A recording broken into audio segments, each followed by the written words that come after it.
সরকার আগামী অর্থবছরে একটি মডেল বাজেট ঘোষণার চেষ্টা করছে উল্লেখ করে বাংলাদেশ বিনিয়োগ উন্নয়ন কর্তৃপক্ষ বিডার নির্বাহী চেয়ারম্যান চৌধুরী আশিক মাহমুদ বিন হারুন বলেছেন, এতে আগামী বাজেট পরবর্তী সরকার অনুসরণ করতে পারবে।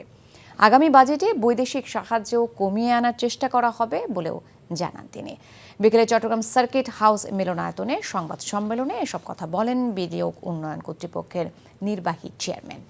এ সময় প্রধান উপদেষ্টার প্রেস সচিব মোহাম্মদ শফিকুল আলম, চট্টগ্রাম বন্দর কর্তৃপক্ষের chairman rear admiral SM. Moniruzzaman বক্তব্য রাখেন।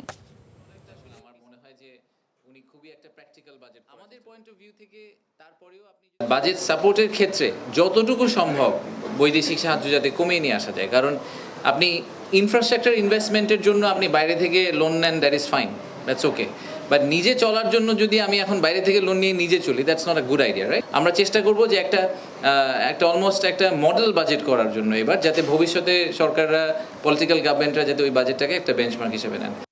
বান্ডেল থাকলে প্রতি সেনমানিতে টাকা বাঁচবে। বিকাশ সেনমানি বান্ডেল কিনে জিতুন প্রতি লেনদেনে।